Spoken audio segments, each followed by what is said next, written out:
Voilà, bonsoir. Je suis très heureux de vous adresser quelques mots rapides pour vous accueillir pour cette nouvelle session de droit, liberté et foi. La loi est-elle en crise?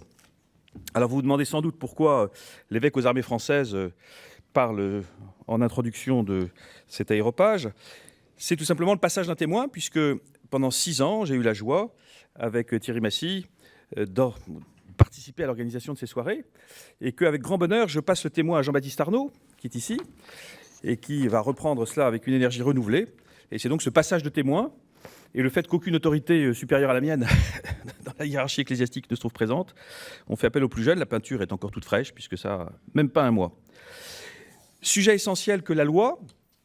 Il y a la loi qui libère et la loi qui opprime, la loi qui éclaire, la loi qui assombrit, la loi qui élève, la loi qui abaisse, la loi qui réjouit, la loi qui attriste, la loi que l'on comprend, la loi que l'on ne comprend pas, la loi du plus fort, et la loi qui relève. Est-ce que la loi est le simple produit d'un consensus négocié sur le mode de la common law, ou est-ce que c'est l'incarnation d'une transcendance dans la lumière du droit romain? Je sens dans vos yeux la quête impatiente d'avoir des lumières sur ce sujet. C'est la raison pour laquelle je passe immédiatement la parole à Madame la vice-bâtonnière qui représente ce soir Frédéric Sicard, bâtonnier de Paris, pour lequel nous avons une pensée toute particulière, parce qu'il est un petit peu fatigué ces jours-ci, et donc nous l'accompagnons de nos pensées et de notre prière. Très heureuse soirée et très heureux de vous voir chacun ici présent dans cette belle assemblée. Merci infiniment de me passer la parole et merci infiniment à tous d'être présents. C'est toujours un grand moment d'être au Collège des Bernardins. Le Collège des Bernardins est devenu un des hauts lieux de la pensée et de l'ouverture. Et ce cycle, qui est pour nous maintenant un moment privilégié pour les avocats, est une façon pour nous de réfléchir ensemble, de s'ouvrir aux autres, et de donner à notre pensée en général aux problématiques de notre siècle une réflexion en profondeur pour partager un sujet qui ce soir est un sujet d'importance. La loi est-elle en crise? J'ai la chance, le privilège d'être entourée de deux hommes d'une grande qualité. Mon père, je me tourne d'abord vers vous, Henri de Villefranche. Je vous ai demandé tout à l'heure comment est-ce que vous aimeriez que je vous présente. Et vous m'avez dit, je suis un homme heureux. Je suis un homme qui, depuis 35 ans, est émerveillé. Émerveillé par la Bible. Émerveillé par la Bible que je lis, que j'enseigne. Émerveillé par des découvertes quotidiennes. Quel bonheur d'être à côté d'un homme émerveillé. Mon cher confrère, François Martineau, qui ne connaît pas Maître François Martineau? Monsieur François Martineau, donc c'est un vrai honneur pour moi d'être à vos côtés.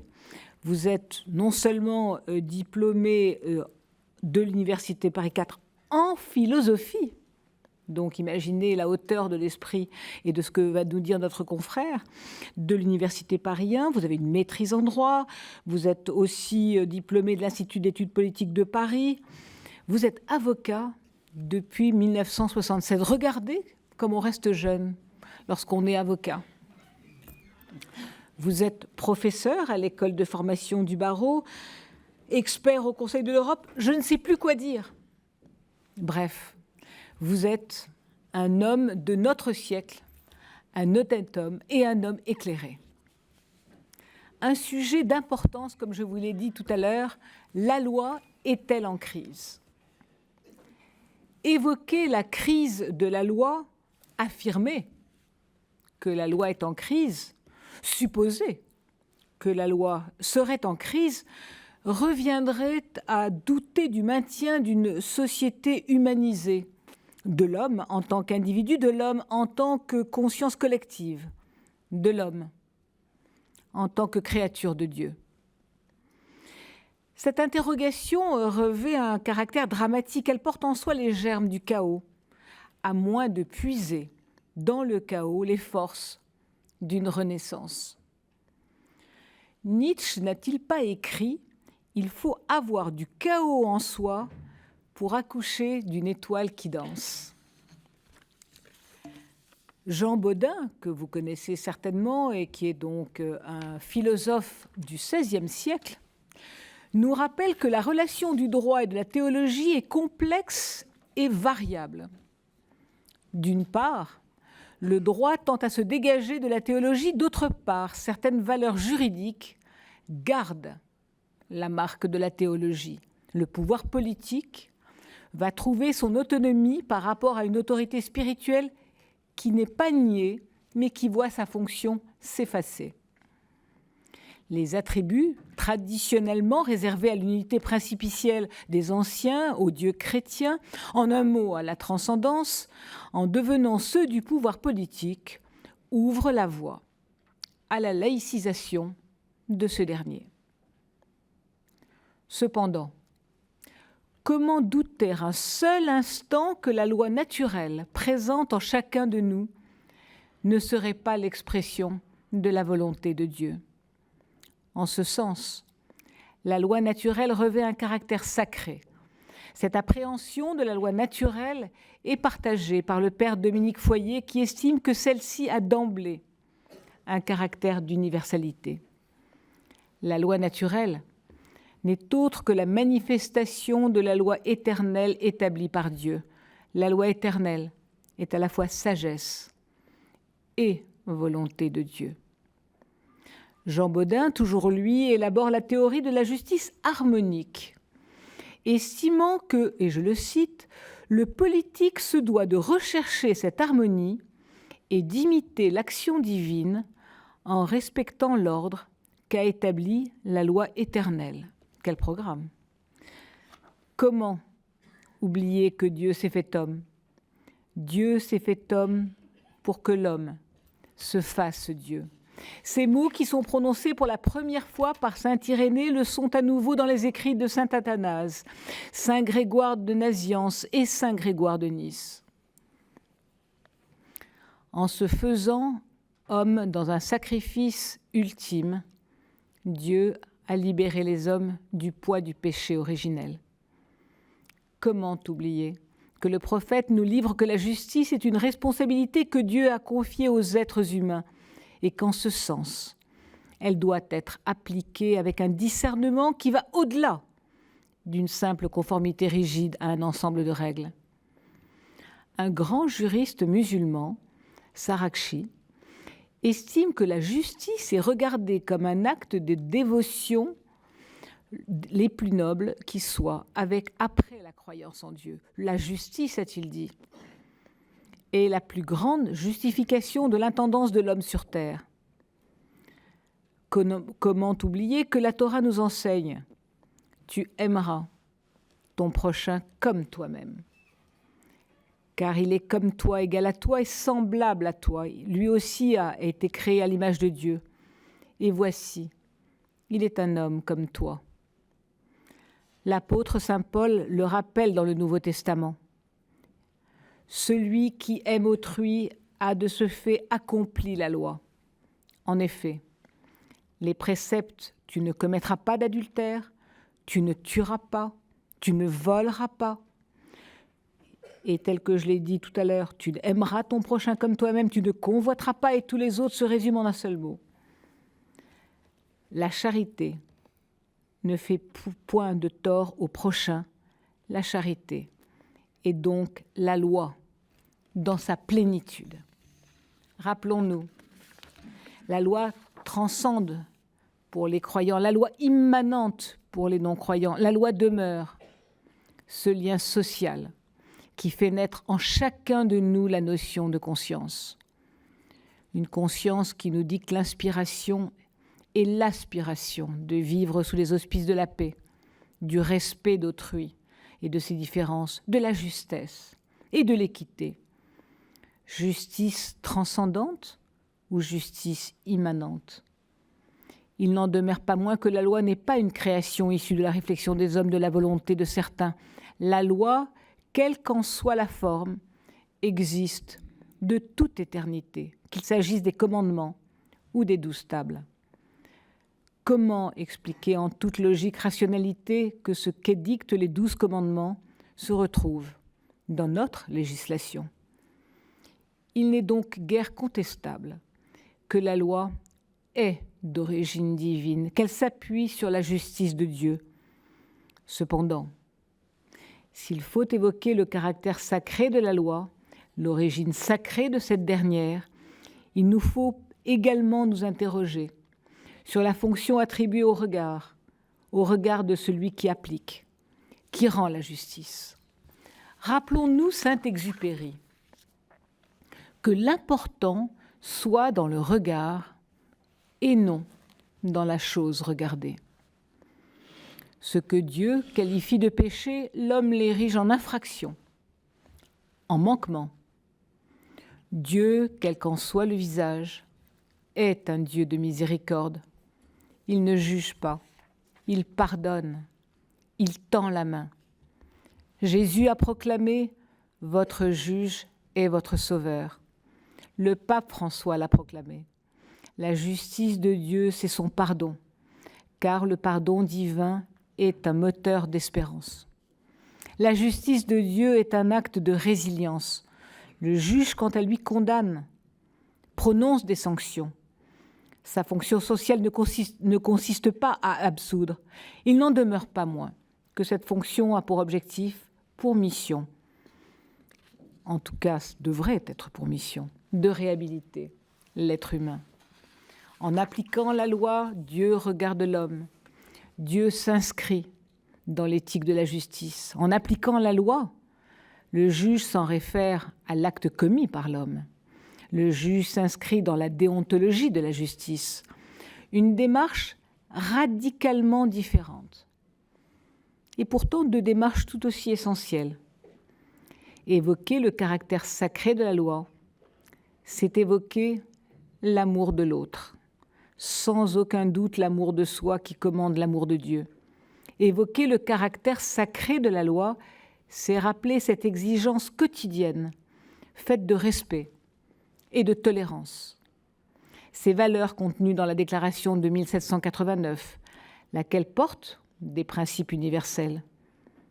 Évoquer le caractère sacré de la loi, c'est rappeler ces mots de Haïm Corsia, le grand rabbin de France. Et je le cite, « Il faut créer de nouvelles solidarités, mieux répartir le fruit du travail et commencer par réenchanter l'idée du travail, car dans la Bible, le travail est une bénédiction. » Des mots qui ne sont pas sans rappeler la parabole des talents. Dieu les bénit et Dieu leur dit « Soyez féconds, multipliez, remplissez la terre et l'assujettissez, et dominez sur les poissons de la terre, sur les oiseaux du ciel et sur tout animal qui se meut sur la terre. » Et Dieu dit « Voici, je vous donne toute herbe portant de la semence et qui est à la surface de toute la terre, et tout arbre ayant en lui du fruit d'arbre et portant de la semence. Ce sera votre nourriture. » Telle est la philosophie de la parabole des talents, mais je suis impatiente de vous entendre, mon Père. Et pour que le chaos soit cette étoile qui danse, retenons que nous sommes dans une société de grande défiance. Chacun devient un danger pour l'autre, chacun vit l'autre comme un risque pour lui-même. La question aujourd'hui est d'être capable d'élever le débat. Or, les religions ont la spécificité d'appeler à la transcendance, au dépassement de soi. Et la politique devrait pouvoir s'en inspirer. Messieurs, inspirez-nous et aidez-nous à nous dépasser. Mon Père, je vous passe la parole. Merci beaucoup.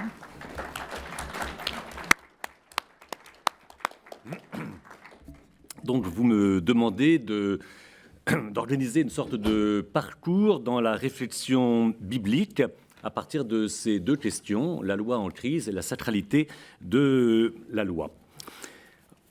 Quelques préalables me semblent tout de même nécessaires. Pourquoi et comment lire la Bible, même si nous sommes dans le collège des Bernardins où elle a habituellement sa place. Mais dans notre cadre particulier, qu'en est-il ? Est-ce qu'on rechercherait dans la Bible des sources anciennes, un peu archéologique, voire de type patrimonial, sorte de réservoir de sacralité plus ou moins rassurante, mais peut-être aussi d'une société qui serait dépassée par la modernité. Donc il faut être clair là-dessus. Est-ce qu'il y a de l'universel, par exemple, dans la Bible, et est-elle toujours sujet d'inspiration pour les problèmes contemporains, plusieurs millénaires, quelquefois, après que ces textes aient été écrits? D'autre part, comment lire la Bible, notamment à propos de lois? Je pense que nous avons tous en mémoire une scène à l'Assemblée nationale où quelqu'un de très bonne culture et de très bonne foi, pour défendre un comportement, a brandi une loi, vous voyez, enfin, a brandi une Bible, pardon, en disant c'est écrit dans la Bible. Est-ce que c'est comme ça qu'on lit la Bible, en pouvant tirer comme ça un ou deux versets? C'est beaucoup plus complexe. La Bible forme un véritable organisme d'un ensemble de livres dont le père Beauchamp disait que le plus important, c'est la reliure, qui fait que de la pluralité, on passait à l'unité, mais à certaines conditions, car cette unité, dans cette bibliothèque qui semble hétéroclite, n'est pas facile à maîtriser. Si on se rapproche de notre sujet, disons que les expressions bibliques à propos de la loi sont multiples. Vous avez évoqué déjà, Madame la vice-bâtonnière, les concepts de loi éternelle, de loi divine, de loi naturelle, et tout cela peut donner l'idée d'une loi qui est immuable. Mais nous avons aussi d'autres notions. La loi noachique, celle de Noé, la loi mosaïque, la loi nouvelle, la loi ancienne. Nous avons plusieurs possibilités charnelles, écrites ou orales, et donc sujettes à des variantes multiples. Et donc nous observons que le champ de la loi est très ouvert dans l'ensemble de la Bible. Pour ne parler que de la loi mosaïque, les codes sont nombreux. Le code de l'Alliance dans l'Exode, le code de sainteté dans le Lévitique, le code deutéronomique dans le Deutéronome évidemment. Eux-mêmes sont entourés de récits qui vont les fonder, et notamment des récits de délivrance ou des récits d'alliance, où les relations entre Dieu et son peuple sont traitées de manière très personnelle.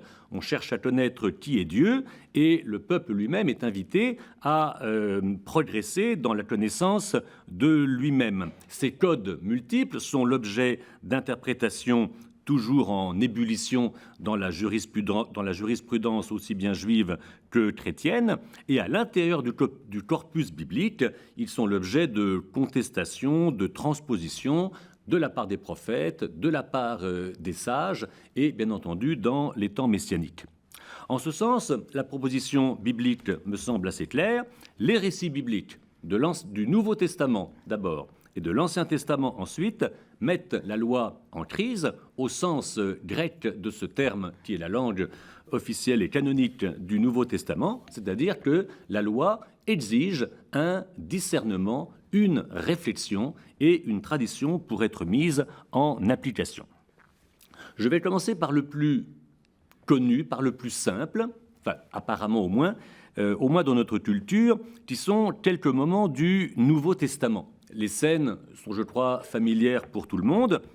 Le jeune homme riche qui demande que faire pour avoir en héritage la vie éternelle, que Jésus renvoie d'abord à la loi, dans l'expression du décalogue, des 10 paroles ou 10 commandements, j'y reviendrai, et qui s'entend dire, une fois qu'il a dit de manière très honnête qu'il avait déjà souscrit à tout cela, eh bien, tu n'y es pas encore, une chose te manque, vends tout ce que tu as et suis-moi. Le pôle de l'observation d'un texte écrit passe à la suite de quelqu'un de personnel. Le jeune homme est renvoyé, à son fort interne et à la profondeur de sa propre conscience. Le texte le plus ennuyeux pour tous les juristes, la femme adultère, dans Saint Jean au chapitre 8e, la loi est invoquée, tout le monde la connaît, la loi est connue par tous, elle est écrite quelque part, et Jésus dit, très bien, mais que celui qui est sans péché lui lance la première pierre, et voilà que la loi est inapplicable.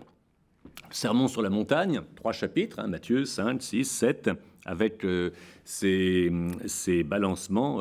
On vous a dit, moi je vous dis, montre qu'une autorité nouvelle, alors dans la personne du Christ, c'est celle de Dieu, on lui reconnaît parler avec autorité, une autorité qui n'est pas celle des scribes, donc celle de la jurisprudence, mais celle de la source même de la loi qui est Dieu.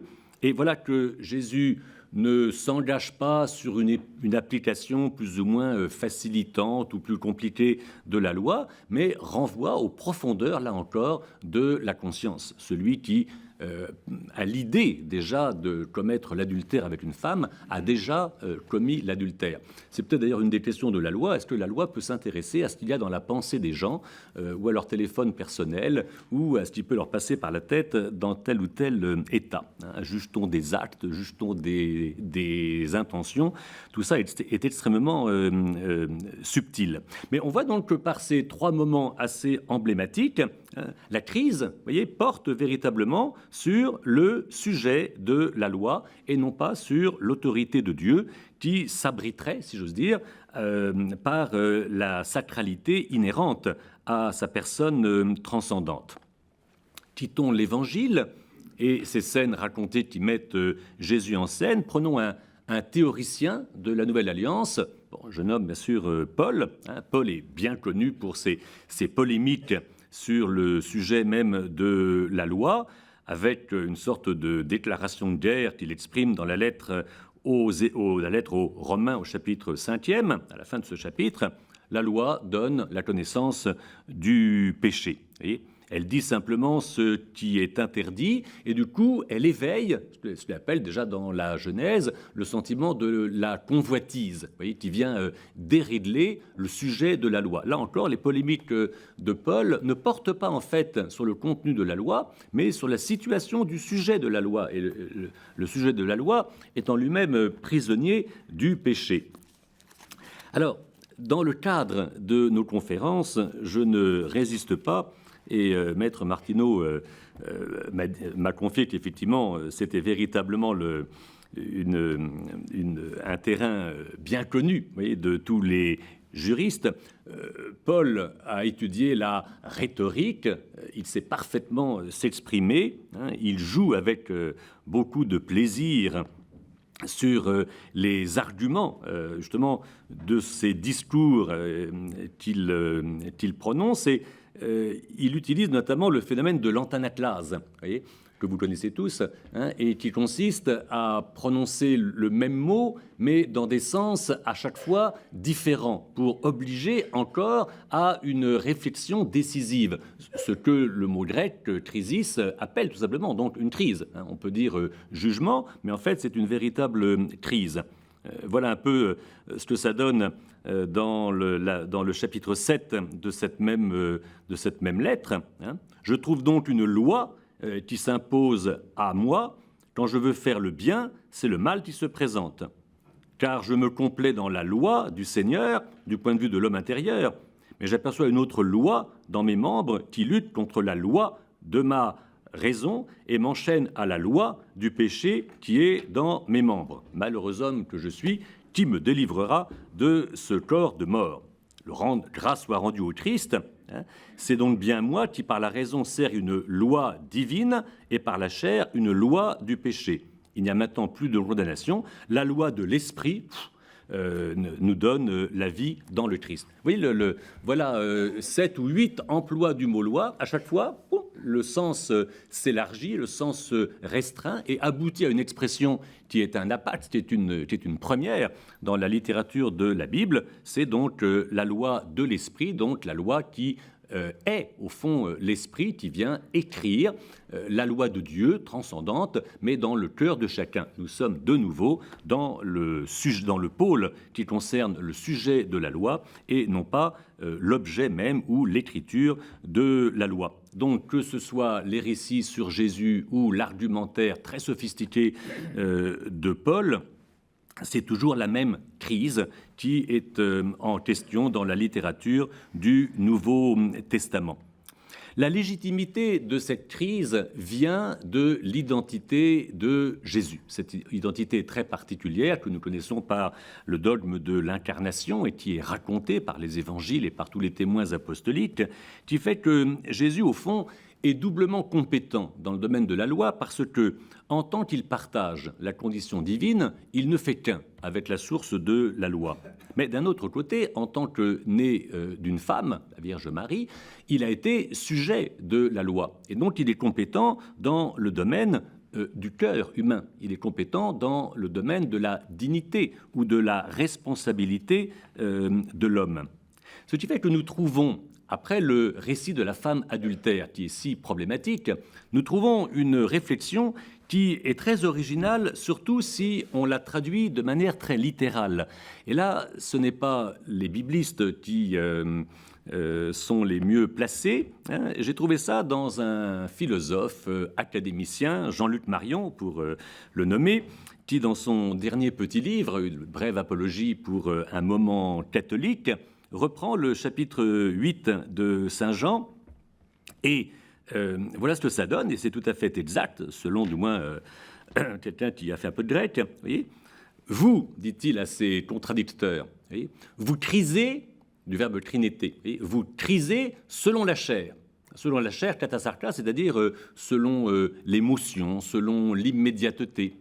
Et on voit très bien comment une réflexion, un discernement sur la loi pourrait simplement se développer à partir de l'émotion ou de l'immédiateté. C'est bien un des problèmes que nous rencontrons dans notre contemporanéité. Ma crise à moi, c'est la vraie crise, car je ne fais qu'un avec le Père et je suis parmi vous. Donc vous crisez mal, moi je crise bien.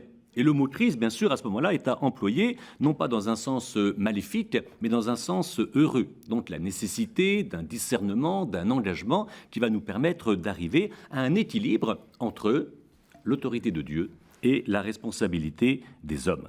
Là, nous avons, je crois, tous les éléments de cette crise qui sont réunis dans une sagesse qui est incarnée dans les paroles et dans les gestes du Christ lui-même, lequel ne va édicter aucun code nouveau, ne va rien écrire d'ailleurs lui-même. Vous voyez, refus d'écrire, c'est très important sur le statut de la loi dans notre modernité.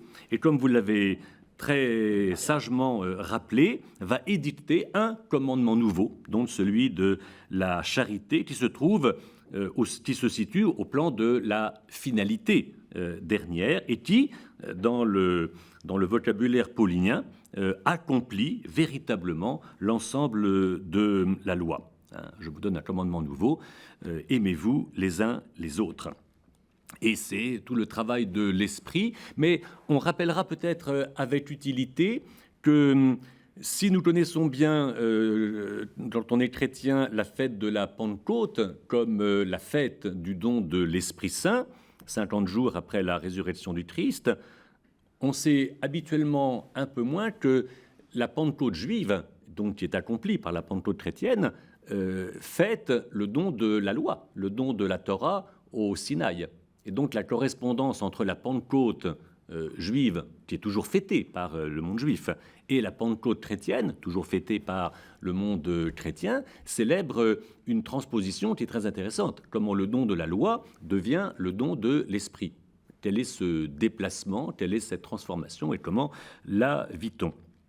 Donc on sent une formidable souplesse, d'autant plus que l'Esprit Saint, promis par le Christ, a comme perspective pas tellement de rappeler ce que Jésus a dit, mais là je prendrai la traduction de Saint Jérôme que nous avons fêté il y a trois jours, qui dans la Vulgate traduit de manière extrêmement simple pour nous Français, Spiritus Sanctus suggeret vobis quod dixisti vobis. Donc l'Esprit Saint ne vous rappellera pas, l'Esprit Saint vous suggérera. Vous voyez toute la souplesse qui est induite dans le transfert, vous voyez, de l'action du Christ et de l'action de l'Esprit Saint. D'où un enseignement trop peu connu, me semble-t-il, et ça a été une de mes joies de pouvoir travailler ce sujet pour vous ce soir, c'était de faire entendre un peu plus loin que mes cercles habituels quelques éléments de la pensée de Joseph Ratzinger, Benoît XVI. Il a pris les deux noms, j'espère que ce n'est pas suspect, pour ce livre, tout simplement Jésus de Nazareth, donc livre réputé simple. Voilà ce que dit le pape sur Jésus dans le tome 1 de son ouvrage, page 141 et suivant, je vous y renvoie. Je cite le texte. « Les dispositifs juridiques et sociaux ne sont plus fixés comme un droit sacré, dont la lettre vaudrait pour toutes les époques et pour tous les peuples. Ils sont renvoyés de la sphère immédiate du sacré, de la législation de droit divin, à la liberté de l'homme qui, à travers Jésus, est enraciné dans la volonté de Dieu, qui lui donne de discerner ce qui est juste et bon. C'est pourquoi c'est le Christ, commence, et le verbe est de Benoît XVI, le Christ commence par faire exploser l'ordre social d'Israël pour amener à reformuler à chaque génération ce qui correspond à la justice du royaume dans la situation concrète des hommes. D'où, on le voit, la réévaluation permanente des directoires, des codes, des protocoles, du droit canon, etc., qui évoluent au fur et à mesure que le discernement éclaire les consciences et affronte des situations nouvelles. Encore plus surprenant, le pape précise que cette prise de conscience sur cette explosion de l'immédiateté sacrale est le fruit d'un événement d'une énorme importance. En fait, c'est l'événement de l'incarnation, donc la position, la situation du Christ, dont, d'après lui, la portée, je le cite, n'a pu être comprise qu'à l'époque moderne, qui par ailleurs s'est empressée d'en donner une version unilatérale, voire falsifiée. Ce que je comprends, c'est que ce à quoi le Christ appelle, c'est à faire attention à cette double polarité, l'autorité de Dieu et la responsabilité de l'homme.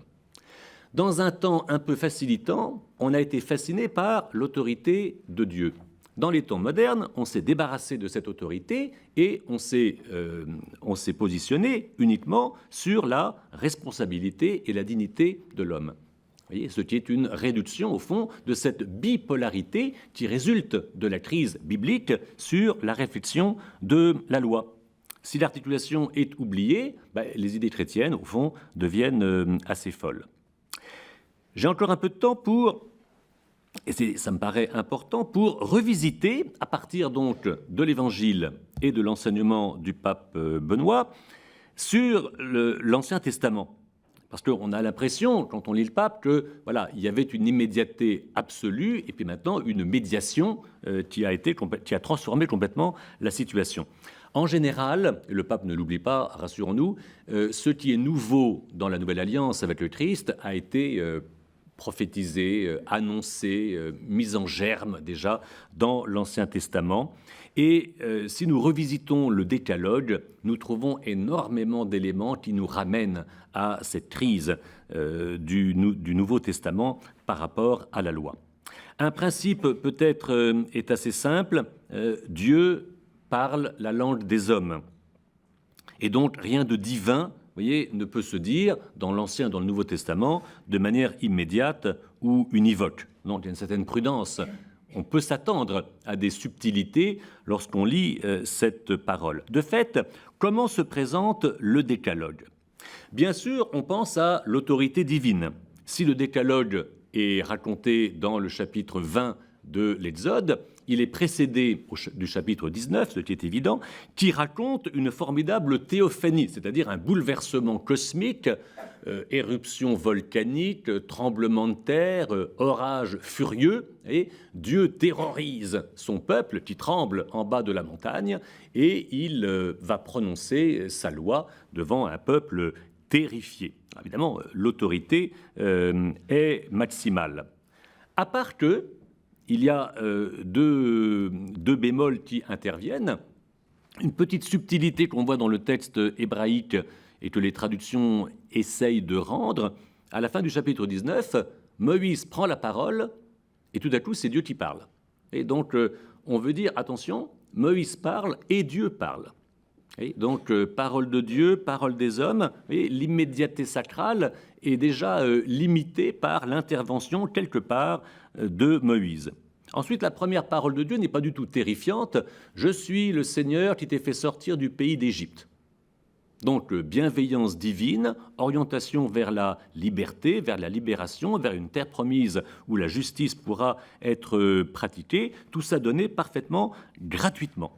Donc, il y a une orientation de la loi qui est parfaitement claire et qui souligne un fil rouge de la Genèse à l'Apocalypse, donc dans l'ensemble de la Bible, il n'y a pas d'arbitraire en Dieu. Ça, c'est une conviction tout à fait fondamentale qui est défendue par chaque témoin de la parole. Mais si on ne sait pas très bien au fond qui parle dans le Décalogue, on se rappelle aussi que quand Élie, qui a sombré un peu dans le fanatisme en massacrant des prêtres païens, mais enfin des hommes quand même, fait une sorte de recyclage en revenant au Sinaï, Dieu commence par se manifester dans l'orage, le tremblement de terre, le volcan qui érupte, et conclusion, Dieu n'est pas dans ce bruit, et Dieu lui parle, vous vous souvenez, dans la voix d'un doux silence. C'est même pas le bruit d'une brise légère, c'est pas que Dieu ne parlerait pas fort. Dieu sait parler dans la fureur, Dieu sait parler dans le silence. Et le silence, évidemment, implique profondément la personne, qui doit faire très attention pour communiquer dans le silence. Élie ne comprend pas ce message. Élie ne comprend pas que Dieu change de son fusil d'épaule pour s'adresser à lui, et il faudra encore attendre pour que ça produise du fruit. À la fin des 10 paroles, à la 10e parole, que se passe-t-il? Eh bien, figurez-vous que Dieu est prié de se taire. Et le peuple en a assez d'entendre Dieu, et il dit « Stop, le peuple, que Dieu ne parle pas, car sinon c'est la mort ». Bien pour la loi de Dieu. Et Moïse montera tout seul et il fera le go-between entre Dieu et nous, mais on ne veut pas entendre directement cette parole. Vous voyez, refus de l'autorité. On pourrait penser que Dieu va se rebeller contre cette mauvaise volonté. Pas du tout. Dans l'Exode, au chapitre 21, il accepte. Dans le redoublement de ce récit, dans le Deutéronome au chapitre 5e, non seulement Dieu accepte toujours, mais il est très content. Vous avez bien fait. Vous voyez, comme si mais c'est Maître Martineau qui m'a glissé cette expression, mais que je vois dans tous ces textes, Dieu qui se limite dans l'expression de sa loi. Et là encore, toujours pour laisser place à la responsabilité d'Israël, de ses guides, mais aussi du peuple tout entier, qui est appelé à s'approprier cette parole. Autre détail encore, on pourrait les multiplier. Les premières tables de la loi avaient été écrites par le doigt de Dieu. Elles ont été brisées par Moïse au moment du veau d'or. Il faut les réécrire. On dit que Dieu va les réécrire. Pas du tout, c'est Moïse qui les réécrit. Elles ne sont plus écrites du doigt de Dieu, mais en fait, c'est le doigt de Moïse. Ce n'est plus Dieu, mais c'est l'homme. En plus, il est censé réécrire la même chose. Les deuxièmes tables de la loi dans l'Exode au chapitre 34 n'a pas grand-chose à voir avec le premier énoncé. Dieu dit la même chose, mais en 2 versions différentes. Quelle souplesse, quelle mobilité. Au fond, le décalogue, où est au chapitre 20, avons-nous le premier décalogue? Pas du tout. Le premier décalogue de la Bible se trouve à la première page de la Genèse. Car si tout le monde connaît les 6 jours de la création et le 7e jour pour se reposer, on n'a pas toujours observé que c'est en 10 paroles que Dieu va créer le monde. Donc il y a un lien entre la création du monde, on appelle la loi naturelle, la loi éternelle, et le décalogue qui organise concrètement la vie sociale de tous les membres de son peuple. Mais quand on a compris ça, quelle est l'idée qui préside à l'expression de Dieu créé par sa parole? Dieu parle, Dieu dit, et cela fut. Pourquoi parle-t-on? Normalement pour être compris. Et donc la création tout entière, elle est donnée comme quelque chose de compréhensible à l'homme. C'est pour être compris que Dieu crée par sa parole. D'ailleurs, dans le 2e récit de création, qui par ailleurs est plus ancien que le premier, mais on ne va pas s'enfoncer là-dedans, rappelons-nous comment le premier commandement, vous voyez, que Dieu donne à Adam, c'est de nommer les animaux. Vous voyez, Dieu ne lui dit pas, voilà un éléphant, voilà une girafe, voilà un hippopotame. Non, pas du tout. Imaginez qu'on demande à nos enfants de trouver un nom pour l'ensemble de la création. Oui. Mais voilà la responsabilité, oui, d'Adam qui est mise en œuvre avec cette parole intelligible de Dieu qui organise l'ensemble de la vie humaine. On dira bien que dans les codes, il y a ce qu'on appelle un code casuistique, oui, très souple, qui évolue. Il y aurait bien un droit apodictique qui serait quand même un peu plus ferme. Mais si on prend une de ces lois dites apodictiques, tu ne tueras pas, est-ce qu'elle est suffisante ? Est-ce que c'est encore une loi ? Est-ce que c'est encore l'énoncé d'une loi que de dire tu ne tueras pas ? Madame la bâtonnière me suggérait de réfléchir, ce que j'ai fait, sur les sanctions dans la loi d'Israël. J'en prends une qui est dans le décalogue. Tu observeras le sabbat. Celui qui le transgressera sera mis à mort. On ne peut pas non plus concevoir cette parole comme une sanction. D'abord parce que pratiquement on n'a jamais tué quelqu'un parce qu'il avait fumé une cigarette le jour du sabbat, et puis que s'il avait fallu tuer tous les transgresseurs du sabbat, il n'y aurait plus personne pour incarner le monde juif, ce qui serait bien dommage. Oui. Donc il faut le transposer de manière différente. Je suggère d'ailleurs une interprétation qui pourra peut-être changer la vie de quelques personnes. Pourquoi transgresser le sabbat entraîne la mort ? Parce que le repos l'emporte sur le travail. Si le travail est une bénédiction, ce à quoi je souscris parfaitement avec la Bible, le repos en est le but. Ce qui, de manière pratique, et si on ne retenait déjà que ça, moi j'en serais heureux, on ne se repose pas pour mieux travailler, non, on travaille dans le but de se reposer. Ça n'a l'air de rien, mais cette inversion change la vie. Je terminerai par un autre exercice qui renvoie là encore au pôle de la responsabilité. C'est un jeu, oui, juridique qui consiste dans la Bible de passer de la multiplicité à la simplicité. Oui. Dans les différents codes de loi, on énumère 613 commandements.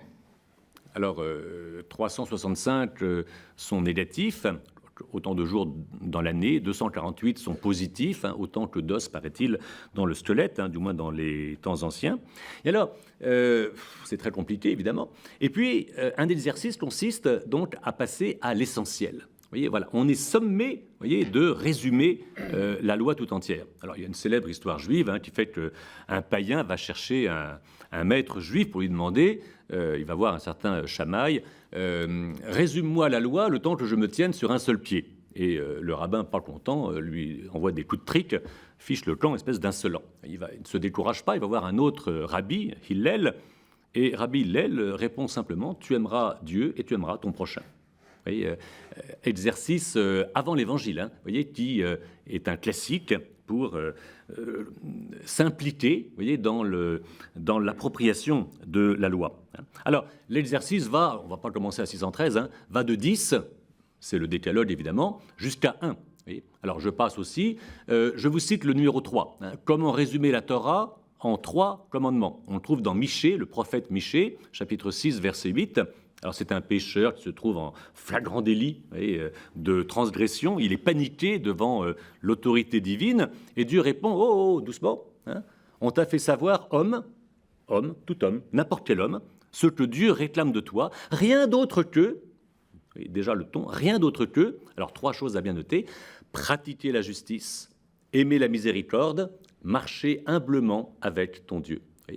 À la fois les exigences, l'assouplissement et surtout le don gracieux, la communion avec Dieu pour assurer la possibilité de cette nouveauté. 2, on a dit que c'était l'amour de Dieu et l'amour du prochain.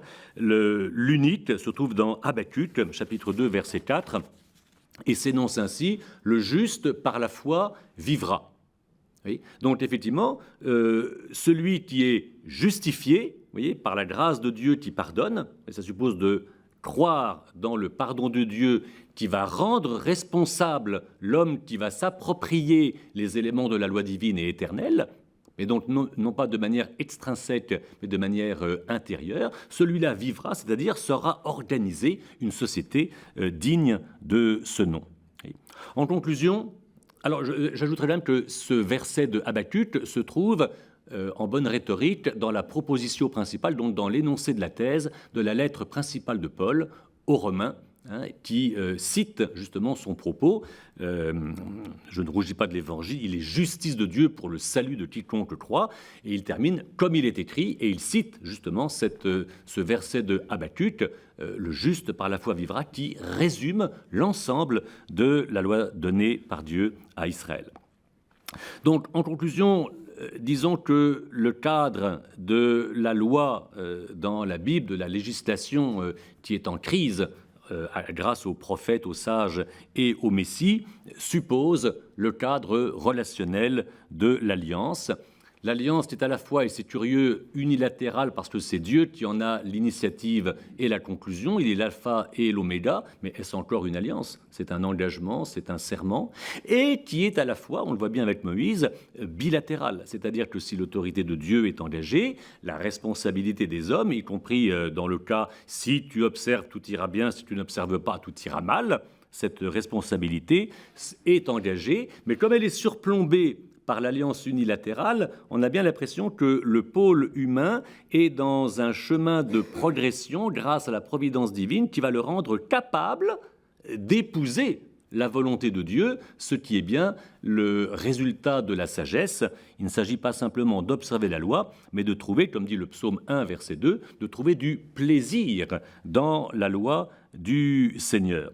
Le climat est donc celui de la liberté, puisque Dieu conduit vers la terre promise, de l'égalité, puisque tout homme est invité à faire ce chemin, et surtout de la fraternité, puisque Dieu se révèle comme un père qui fait grandir ses enfants et les rend compétents pour entrer en communion profonde avec l'ensemble de ses propositions.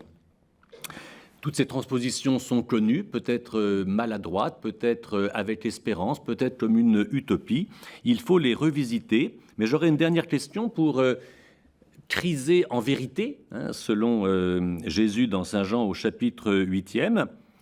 Et en posant cette question ainsi, à quelles conditions les idées chrétiennes, donc qui supposent cette reconnaissance de Dieu et de ses prophètes, et en particulier de l'envoi de son Fils éternel qui est le Messie, en quoi les idées bibliques peuvent-elles devenir un véritable réservoir pour nos sociétés contemporaines, qui ne se réfèrent pas à l'identification ni de Dieu, ni de l'alliance qui fonde dans l'idée de la Bible la dignité humaine, et ce qui pourrait entraîner une certaine folie des idées chrétiennes en dehors de leur contexte.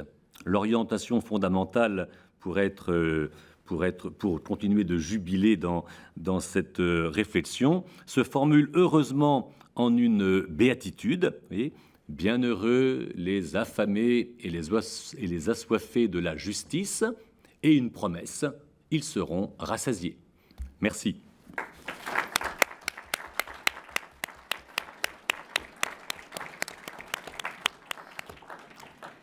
Merci, Père Henri de Villefranche, de nous avoir fait jubiler et de nous avoir fait découvrir la modernité d'une Bible vivante et aussi de la liberté que donne cette Bible et que donne le Christ à l'homme.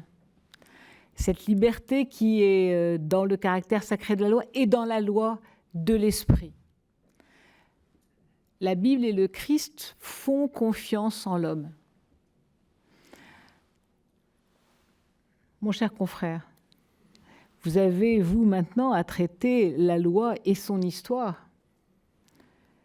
Est-ce que l'histoire fait confiance en l'homme? Et quelle est la place de la loi? Je vous passe la parole. Merci, Madame la bâtonnière.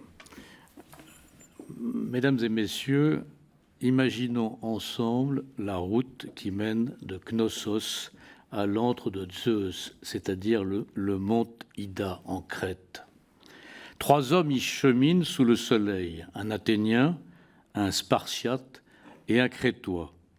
Il fait chaud, ils décident donc de s'arrêter à l'ombre des cyprès d'un bosquet sacré. En marchant, ils ont évoqué les grands récits fondateurs de la ville de Thèbes et Antigone, morte d'avoir opposé la loi des dieux à la loi positive de son oncle Créon. La loi, tel sera le thème de leur discussion jusqu'à la tombée de la nuit. Qu'est-ce que la loi? Qu'est-ce que son origine? Qu'est-ce que son fondement? Qui doit la faire? Le philosophe? Les tyrans ou le peuple? Ce sont les questions, bien sûr, que Platon pose au début de l'un de ses derniers dialogues, écrits il y a plus de 25 siècles, la loi. Il y répondra d'ailleurs dans cet ouvrage, pour lui, la loi nomos s'oppose à l'arbitraire. C'est la raison pour laquelle le législateur doit être sans doute un philosophe, mais surtout un sage qui aura compris que la loi doit refléter l'harmonie du cosmos et l'unité de l'univers voulu par les dieux. Et Platon d'ajouter, en bon observateur de la réalité humaine, que la loi, quelque transcendante qu'elle puisse être, s'incarne dans la réalité humaine et dans son histoire, qu'elle est immanente au monde. Transcendance, immanence, loi dans l'histoire, comme vous l'avez rappelé, Madame le bâtonnier. Tel est mon propos ce soir pour éclairer le débat sur le déclin éventuel de la loi.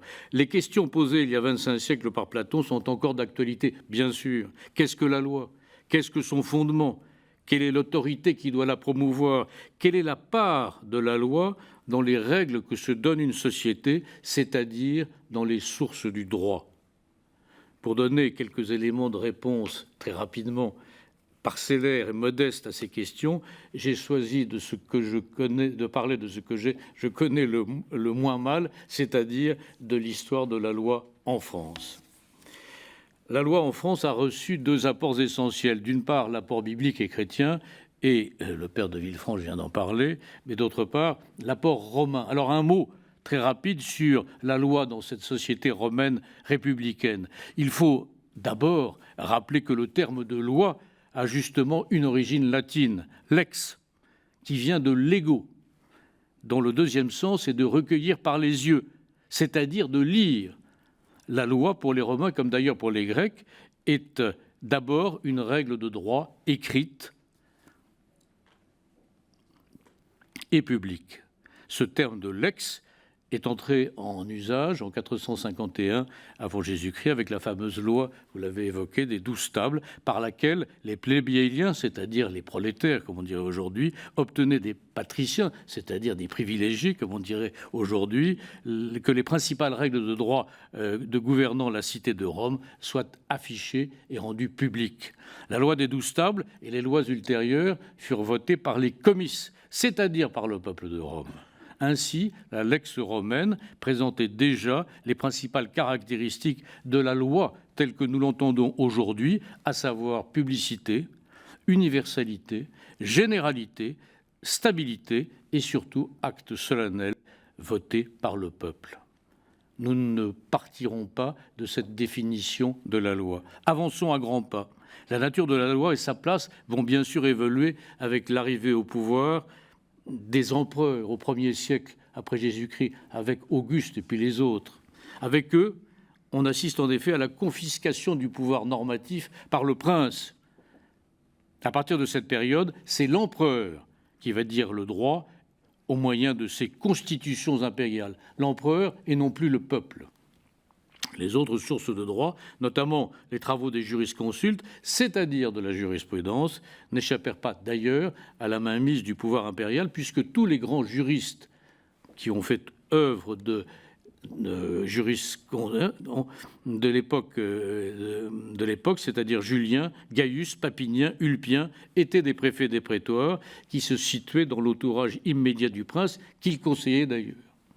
Finissons ce survol du droit romain par la loi du Bas-Empire, à partir du IIIe siècle après Jésus-Christ, et qui présente les caractéristiques de son contexte historique et qui ne sont pas sans rappeler la situation que nous vivons aujourd'hui, hélas.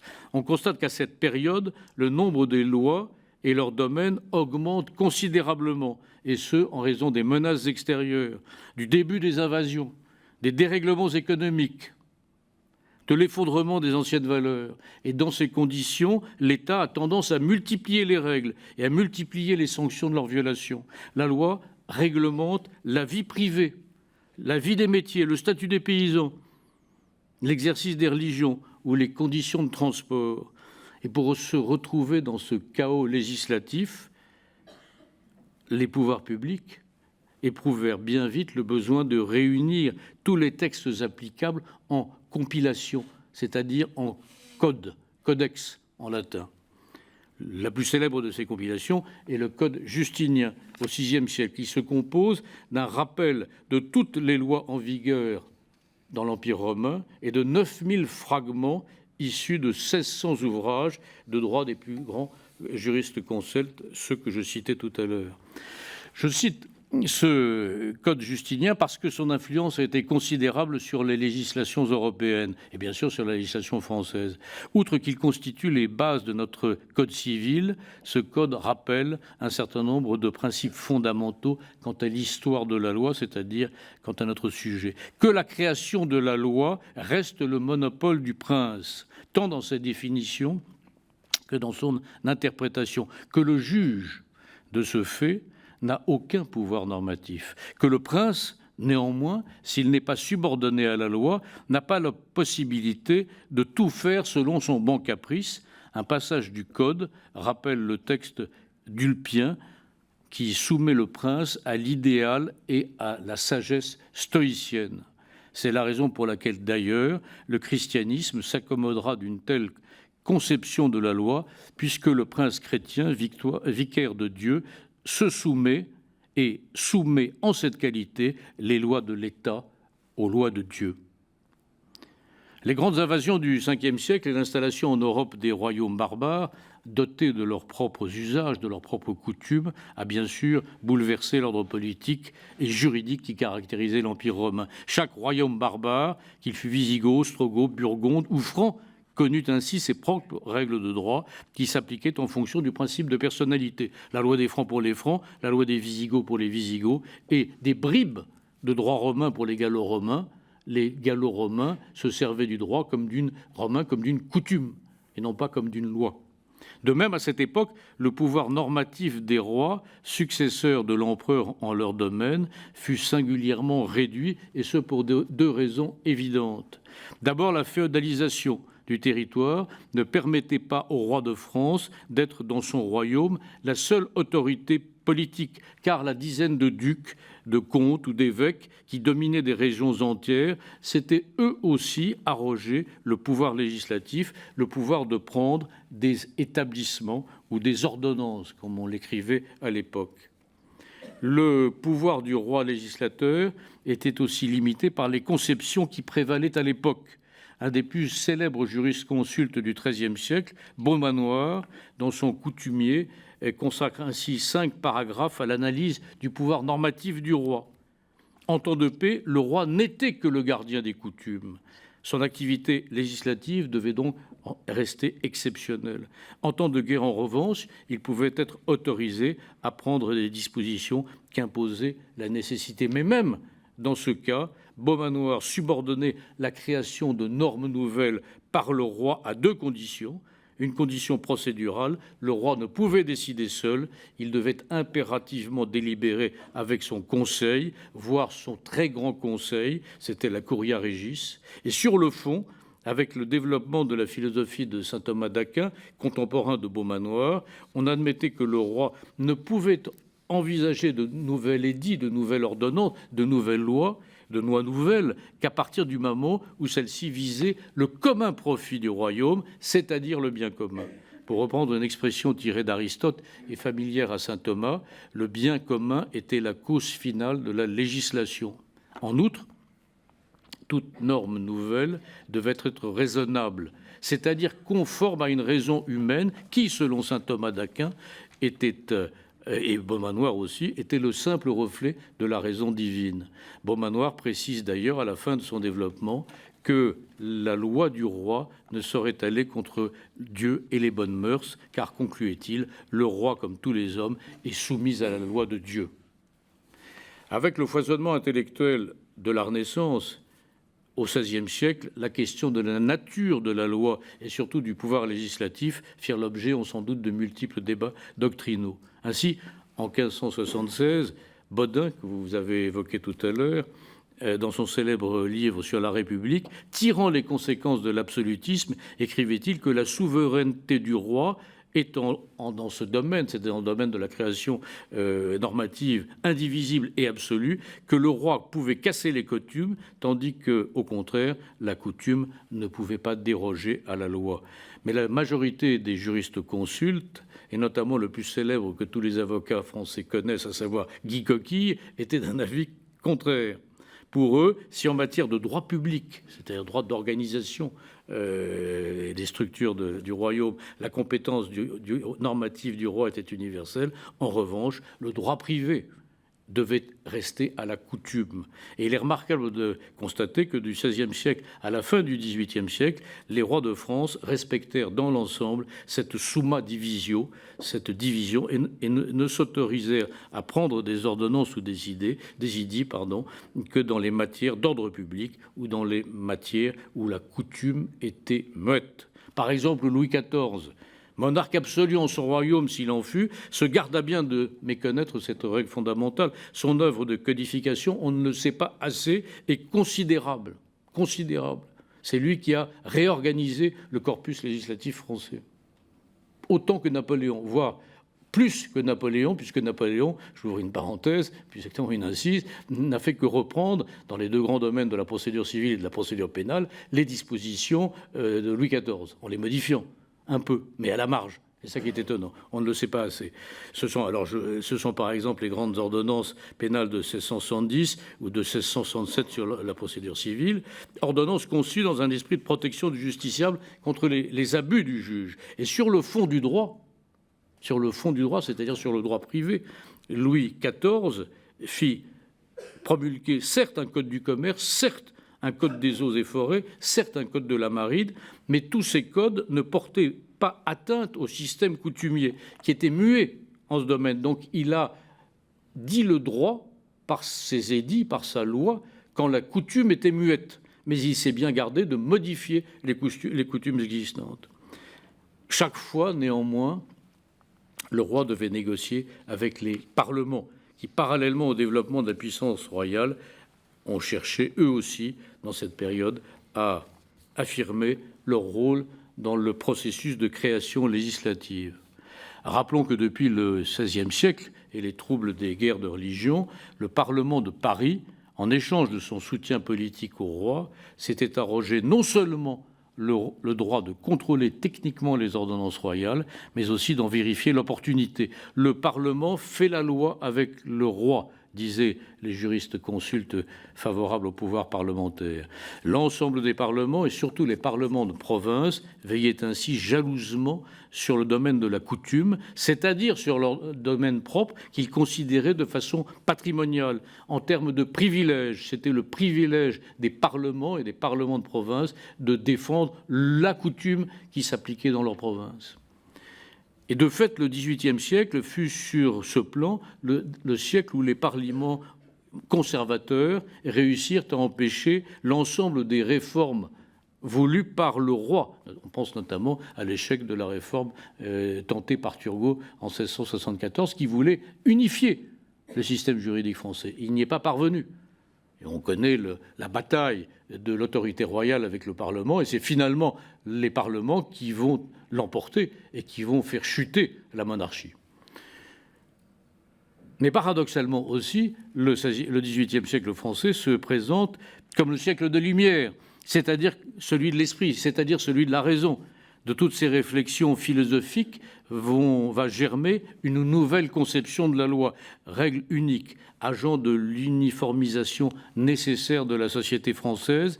Cette conception sera mise en œuvre par la Révolution. 3 philosophes auront à cet égard une influence déterminante. 3 philosophes convaincus de la toute-puissance de la raison organisatrice. 3 philosophes qui liaient le progrès à l'uniformisation et à la disparition du pluralisme coutumier issu des traditions, et notamment des traditions religieuses. Citons bien sûr en premier lieu Locke, philosophe empiriste anglais. Je ne vais pas m'attarder. Il affirme que le fondement de la société n'est pas la garantie de l'ordre, comme on l'affirmait jusqu'au 10, et comme Bodin d'ailleurs l'a affirmé, mais la garantie des droits naturels de l'individu, c'est-à-dire la vie, la sûreté, la liberté, la propriété des choses nécessaires, dit-il. Ces droits essentiels sont inaliénables et doivent être garantis par le pouvoir, c'est-à-dire par la loi. Avec Locke, la notion de droit naturel connaît donc une grande évolution, car on passe d'un droit naturel objectif inhérent à l'ordre du monde, c'était le droit naturel selon saint Thomas d'Aquin, à des droits naturels subjectifs, ceux de l'homme. Ces droits sont naturels, dit Locke, parce qu'ils sont consubstantiels à la nature de l'homme. Rousseau, en deuxième lieu, pour le citer, tout le monde le connaît, qui a écrit en 1762 son Contrat social, obsédé par l'égalité. Il y affirme que l'égalité naturelle de l'homme se transforme en égalité politique par le contrat social, par lequel chacun de nous, dit-il, met sa personne sous la protection de la volonté générale. Par le contrat social, l'individu se dépouille de ses droits originaux, mais retrouve ses droits civiques avec la loi. D'où les caractéristiques de la loi. La loi, dans l'esprit de Rousseau, devient constitutive du contrat social. Elle est l'expression de la volonté générale, parce qu'elle est décidée par le peuple ou par ses représentants. La loi a un domaine illimité, car le peuple ne peut pas se nuire à lui-même.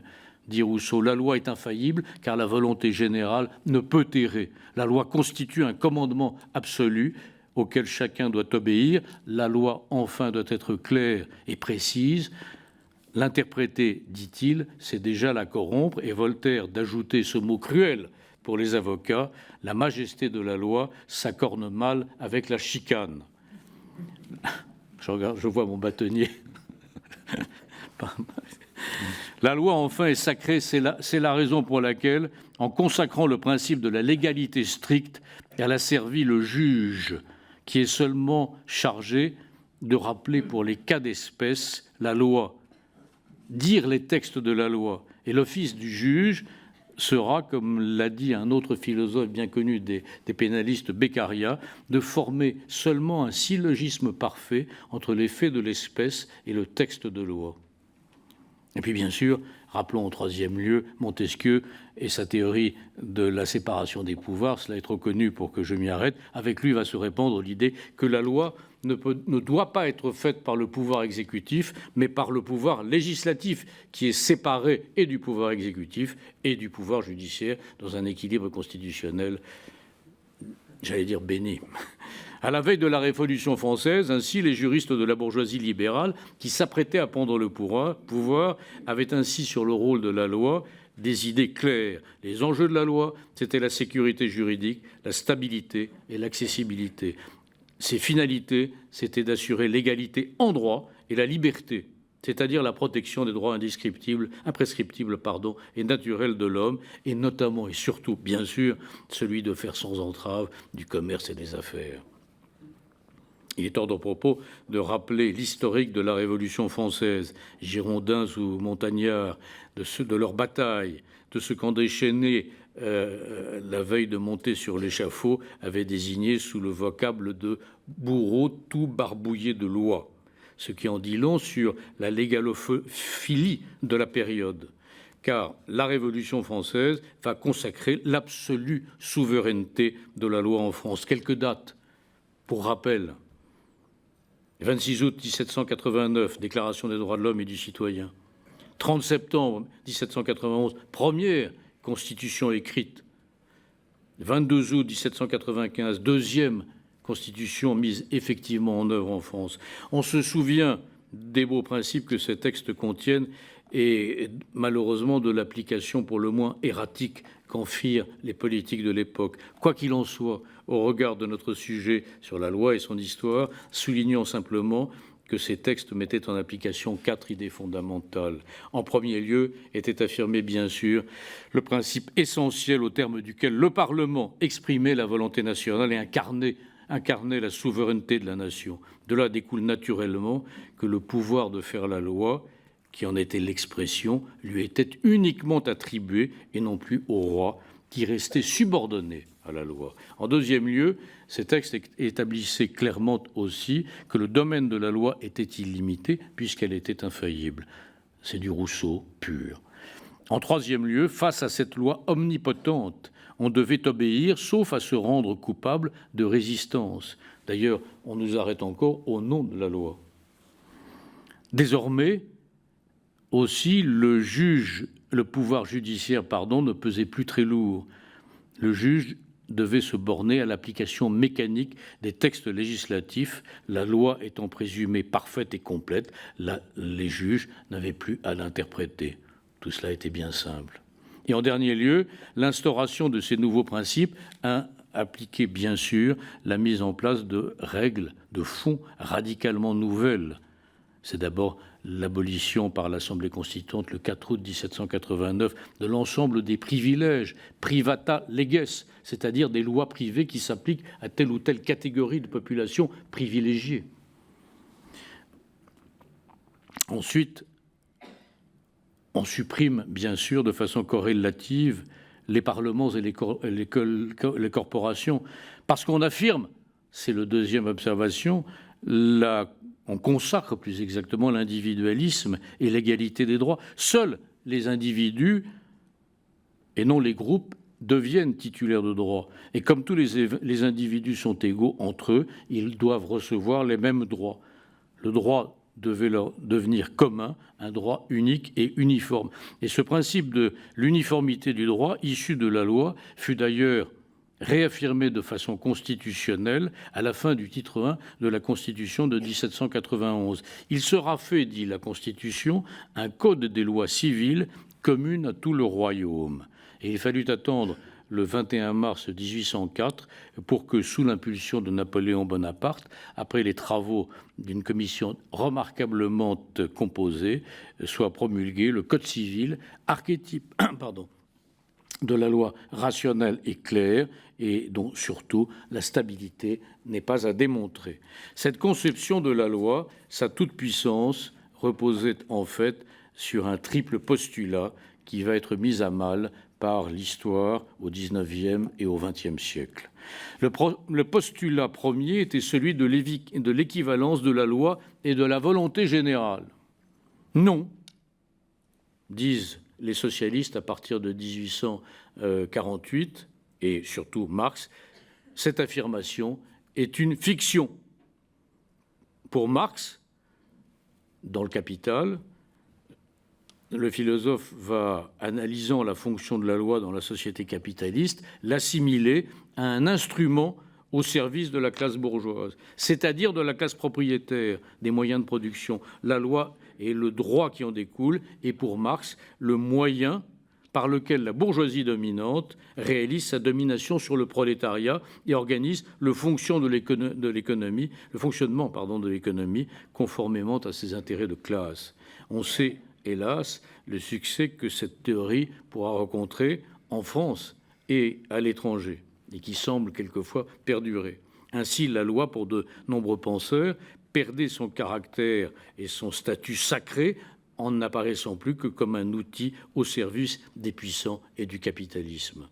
Le deuxième postulat révolutionnaire, la clarté et la généralité de la loi, sera mise à mal par le développement et la diversification des activités commerciales et industrielles au XIXe siècle, la multiplication des échanges internationaux et surtout l'intervention progressive de l'État dans le fonctionnement de l'économie. À partir du moment où l'État ne se contente plus d'être l'arbitre des forces économiques concurrentes et qu'il intervient directement dans la bonne marche de l'économie en pesant sur les prix, les salaires, en veillant à la répartition des produits industriels, de la consommation, en réglementant la situation monétaire, le salariat, que sais-je encore, l'épargne, le crédit, en planifiant le développement même de l'économie, la loi devient de plus en plus technique et détaillée et ne pourra plus se cantonner, comme la conception rousseauiste et révolutionnaire le souhaitait, à l'énoncé de principes généraux stables. La technicité était en marche. Dernier postulat posé par la Révolution française et qui a été démenti, hélas, par le XXe siècle, l'infaillibilité de la loi, notamment l'infaillibilité morale. L'histoire de France, hélas, a montré que la loi pouvait opprimer, qu'elle pouvait transgresser les principes essentiels de la dignité humaine. Il suffit à cet égard de rappeler la sombre période de l'occupation entre 1940 et 1945, où la Chambre du Front populaire, la Chambre élue en 1936, ne n'oublions pas, a transmis en toute légalité les pouvoirs au maréchal Pétain, à Pierre Laval et à son gouvernement, et qui ont pris un certain nombre de dispositions législatives attentatoires aux libertés et surtout à la dignité humaine. On songe bien sûr aux lois des 3 et 4 octobre 1940 portant statut des Juifs. Les horreurs de la guerre, la faillite morale d'un certain système parlementaire expliquent sans doute que s'ouvre, après 1945 en France, une période où la loi, tout en demeurant la norme fondamentale, va être subordonnée à partir de 1958 à 2 autres sources de droit qui vont la concurrencer, puis la supplanter hiérarchiquement, à savoir la Constitution dans l'ordre interne et les traités dans l'ordre international. Désormais, la toute-puissance de la loi sera limitée par ce que l'on appelle le bloc de constitutionnalité et le bloc de conventionnalité internationale. Arrêtons-nous rapidement au développement du contrôle de la constitutionnalité des lois. Indépendamment de toute considération politique sur la diminution du rôle du Parlement souhaité par le général de Gaulle, ce développement résulte aussi du fait que la protection des droits de l'homme a désormais supplanté comme fondement de la loi le principe de la démocratie représentative. C'est peu à peu imposé, après la guerre, l'idée qu'il convenait de protéger un certain nombre de droits essentiels, fût-ce contre les décisions des parlementaires eux-mêmes. D'où la volonté de soumettre la loi à une loi constitutionnelle plus élevée. L'idée d'une loi constitutionnelle comme norme fondamentale n'est pas nouvelle. Dès 1789, Sieyès, bien connu, l'avait évoqué, quoiqu'il fût convaincu que la loi, expression de la volonté générale, devait demeurer souveraine. Mais la reconnaissance implicite de la supériorité de la Constitution restera jusqu'en 1958 lettre morte dans la mesure où aucun organe politique n'avait été mis en place, ni par les constitutions ou chartes du XIXe siècle, que ce soit celle de l'an 8 ou celle de la Troisième République de 1875, pour assurer un tel contrôle de la loi. Il n'y avait rien au-dessus du Parlement, surtout après la crise parlementaire politique, si je puis dire, et constitutionnelle de 1877. Il faudra attendre la Constitution de la Ve République de 1958 pour poser clairement, en vertu du principe de la hiérarchie des normes, la supériorité de la Constitution sur la loi, et surtout pour créer un Conseil constitutionnel capable de rendre effectif ce contrôle de la constitutionnalité des lois. On sait ainsi que le Conseil constitutionnel a vu son rôle considérablement augmenté après des réformes constitutionnelles de 1974 et de 2008. Désormais, pour reprendre la formule employée par le Conseil constitutionnel dans une très célèbre décision, la loi n'est l'expression de la volonté générale que dans le respect de la Constitution. Quelle évolution par rapport à la souveraineté illimitée de la loi affirmée par la Révolution française et par les premières constitutions. Ainsi, le Conseil constitutionnel, conçu à l'origine par le général de Gaulle comme un organe destiné à protéger l'exécutif contre les empiétements du Parlement, contrôle désormais toute loi nouvelle et ancienne, soit par le biais de la possibilité du recours direct fait par des parlementaires, soit par le biais d'un outil technique dont les avocats raffolent, c'est-à-dire la question prioritaire de constitutionnalité, la fameuse QPC. Le Conseil constitutionnel vérifie, garantit à l'encontre des législateurs la protection des droits et libertés fondamentaux à valeur constitutionnelle tels qu'ils peuvent résulter bien sûr du préambule de la Constitution de 1958, mais aussi des textes auxquels celui-ci se réfère, c'est-à-dire du préambule de la Constitution de 1946, la Déclaration des droits de l'homme et du citoyen, et pour ajouter à peut-être une certaine confusion, les principes fondamentaux reconnus par les lois de la République, auxquels la décision du Conseil constitutionnel du 16 juillet 1971 a reconnu une valeur constitutionnelle. À cette première limitation du champ et du contenu de la loi par ce contrôle de constitutionnalité s'en ajoute, et j'en finirai par là, une deuxième tout aussi importante, posée cette fois-ci par l'article 55 de la Constitution de 1958, article au terme duquel les traités et accords internationaux auxquels la France est partie ont une valeur supérieure à celle des lois. Jusqu'à la Troisième République, les traités internationaux concernaient principalement des alliances militaires ou politiques ou douanières.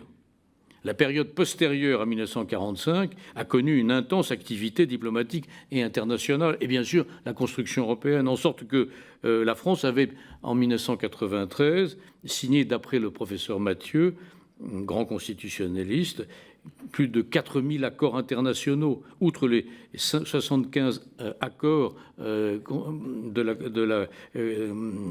l'Europe et traités. Nombre d'accords traités aussi entre la communauté européenne et les pays tiers. Il y a 122 accords passés avec les organismes internationaux. Parmi elles, bien sûr, la Convention européenne des droits de l'homme et tout le droit communautaire qui occupe aujourd'hui une place privilégiée en ce que ces deux conventions et ces deux systèmes normatifs concernent les droits fondamentaux. Désormais, ainsi, la loi interne est donc soumise au droit communautaire, droit protéiforme, varié, droit technique, et ce tant au niveau des principes généraux que dans son contenu. C'est la conséquence logique de la construction européenne et de la globalisation qui en résulte, conséquence qui entraîne l'érosion de l'idée d'un État-nation représenté par son Parlement souverain, en même temps que reconnaissance de ce que la nation, se fondant dans un ensemble européen plus vaste, doit consentir au développement d'un système normatif, législatif commun qui s'impose à tous les États membres.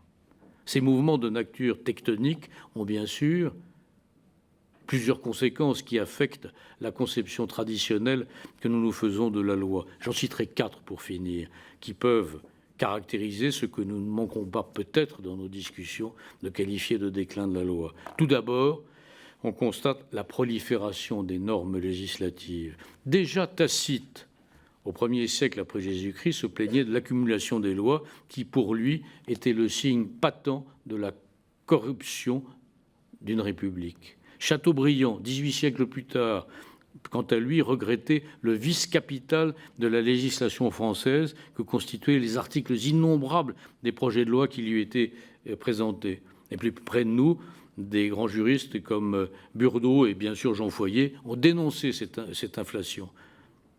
En 2007, on a répertorié 2314 lois en vigueur, 33 442 textes à valeur législative réunis dans 64 codes. La cause de cette inflation est évidente, je l'ai évoqué tout à l'heure, accroissement de l'intervention du rôle de l'État dans tous les domaines, pénalisation progressive de l'activité humaine, nécessité d'intégrer dans le droit interne les directives européennes, et à cet égard, Bruxelles, pour le plus grand plaisir de nos régulateurs, est saisi de la même frénésie normative que nos fonctionnaires.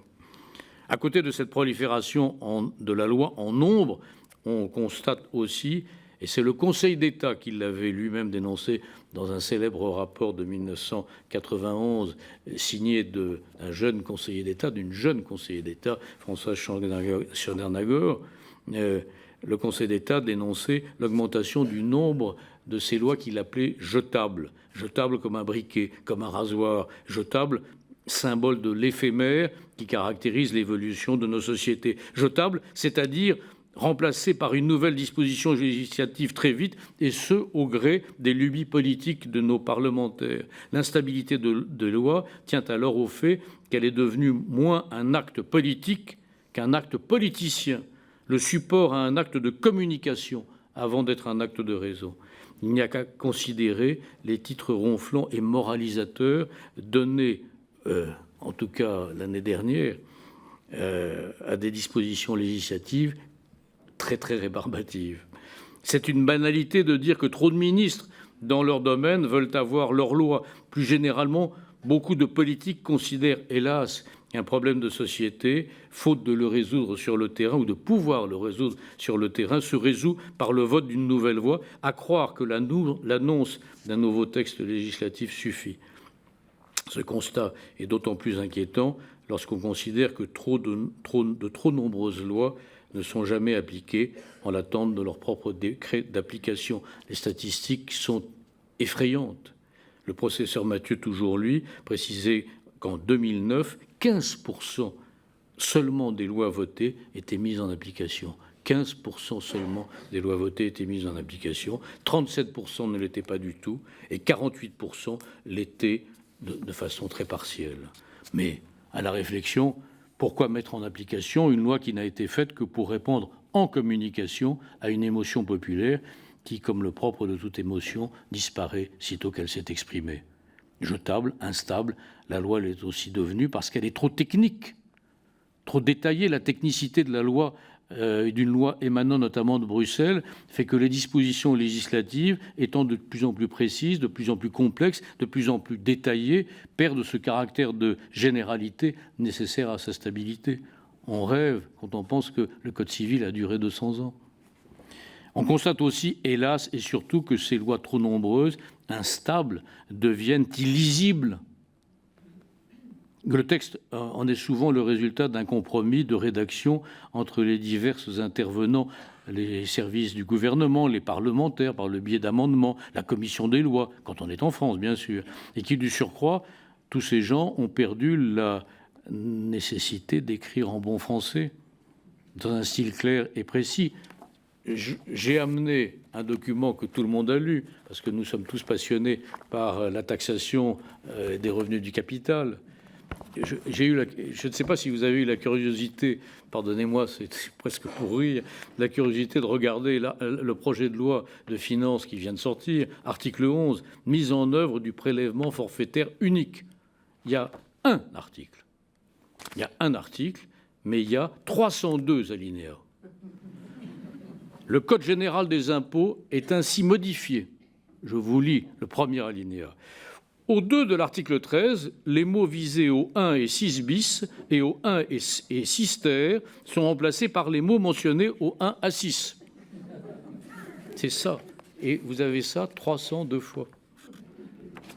Il faut nécessairement avoir fait, indépendamment de sérieuses études fiscales, il faut avoir fait l'école des Chartres pour s'y retrouver.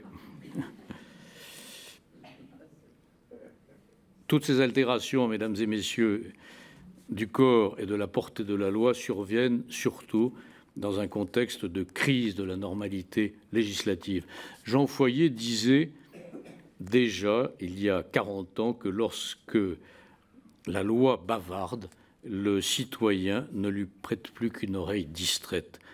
C'est vrai, c'est là peut-être le vrai danger qui guette nos sociétés, de plus en plus régulées, non point seulement par des normes votées par un Parlement qui serait éclairé par la raison et qui serait sans cesse soucieuse du bien commun, mais aussi par d'autres règles, des règles qui nous sont suggérées par Internet ou par les réseaux sociaux. Je pense à la polémique sur l'obligation de vaccination.